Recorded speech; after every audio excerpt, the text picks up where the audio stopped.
Hey everyone, happy lobster season. Well, we're just down here getting ready to show you how to make a great lobster roll. I'm here with the Admiral, Daniel, and well, get ready because fresh lobsters, credit to all those beautiful and brave lobster fishermen out there doing this every day for us. Nova Scotian lobster at its best. Get ready.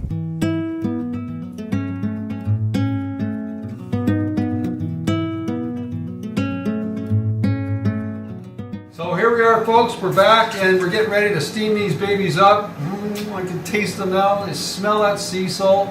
Speaking of salt, seawater. No more than there, right up to there. Have a look at my fingers. That's the most. You want to steam them in there. I have 6 that we're going to do. We're going to cook all 6 in this pot.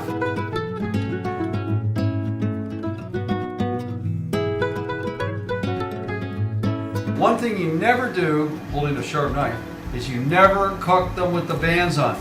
And the reason why you want to get rid of those bands is because they'll take on the taste of rubber.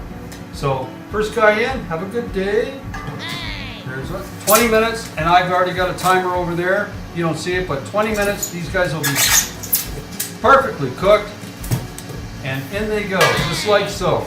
20 minutes later. There you go, 20 minutes later, and we're back. So these wonderful, beautiful morsels are almost ready for our tea.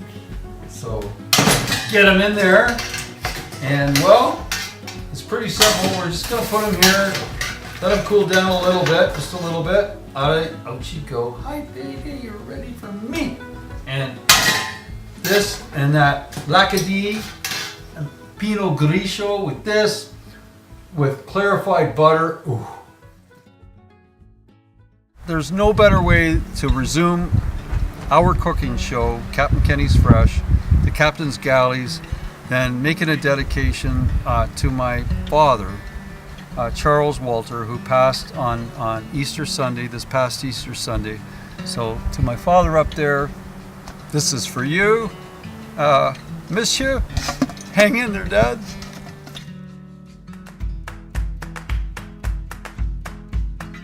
So for the purpose of this show, let's call him Harry. And Harry is here ready for us. And what I first do when I'm going to take one of these gorgeous morsels and prepare them for a lobster roll is I just take Harry and give him a little twist. Look at the meat inside of that tail. Okay, thank you, Harry. And of course, right here, a lot of these folks on the island will suck all that out of there, but I won't. I'll keep that for the flavor later. So that gets frozen. Break that tail and claw meat off. Ooh, look at that splash. Boom. And there they are. This is what we want right here. This guy, he is flavor times 20,000.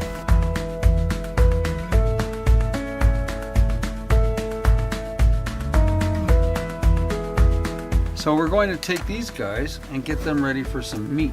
So, hello.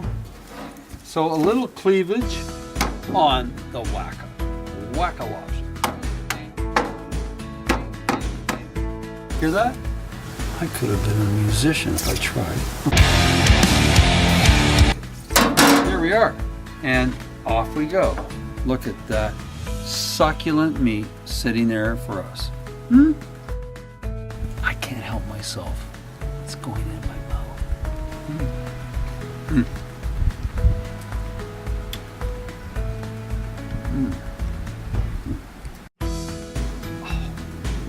Should I? Okay.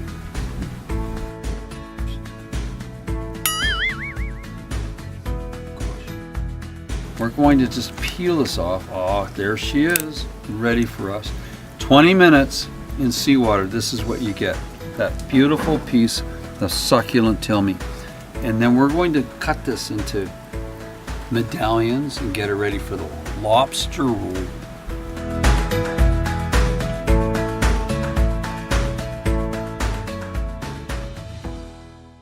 I'm back. I've got a Tabasco shirt on. Thank you, Tabasco. My friends at Tabasco, Avery Island, Louisiana. Here's the meat. This beautiful succulent meat All we're going to do now is we're just going to assemble this roll. It's really easy. We're going to chop it. You don't want it into fine pieces. You want some chunks. So when you bite into this lobster roll, you're going to taste the sea. You don't want to overburden it with a bunch of stuff, okay? A few things that are really important when you're making a lobster roll. Most important is to make sure that the flavor profile is the lobster. I'm going to dump all that into there and not waste nothing.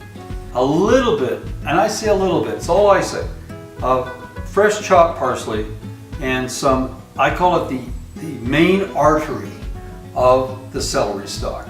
You take it and it's the centerpiece. That's what helps the celery grow. And you just take that out, it's the leafy part. You take the leafy part, chop it up, throw it in there. I'm doing this recipe right here in front of you using 3 lobsters, okay? So you can see that this is, the recipe will be online, but that's all you need to know. Now, mayonnaise. Watch this. A lot of people over mayonnaise lobster. No, I'm putting a splat in there. We're gonna put some later, but that's on the bread, or on the bun. Now, a little bit of fresh chopped chives, just a little bit. Look at that. Again, you don't want to overtake the taste of the lobster meat. Now we have some fresh lemon juice, and that's important.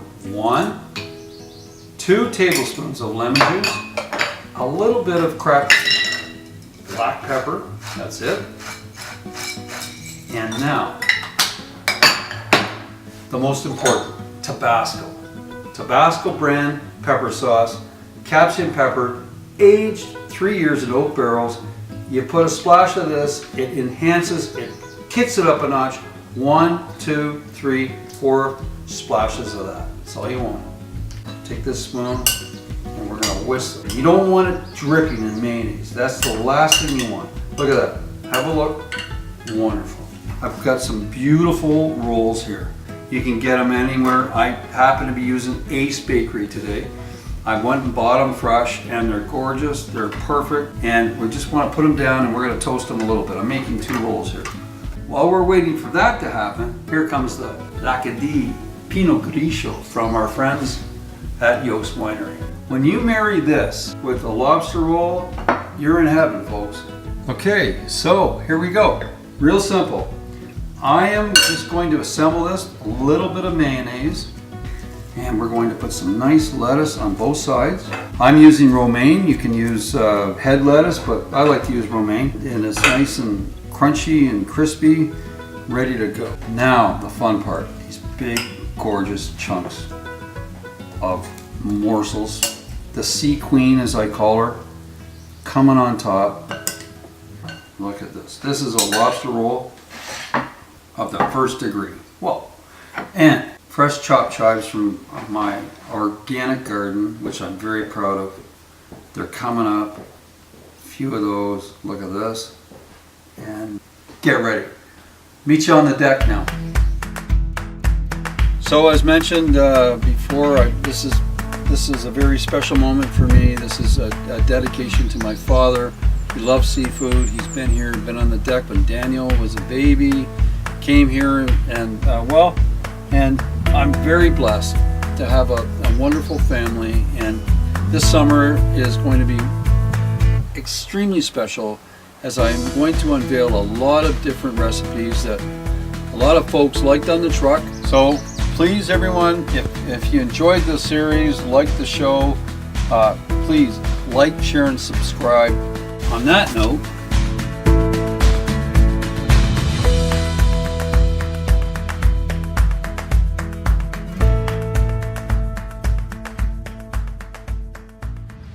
well everyone, here I am with a cocktail, and this is to you up there, Anthony Bourdain. All of us from the culinary world are mourning your loss. We are saddened. We don't understand everything, but one thing we know, you are an amazing, amazing human being. You will be sadly missed. So Anthony, to you, to your family, we are sorry for everything that has gone on. Cheers to you. Cheers to all of you.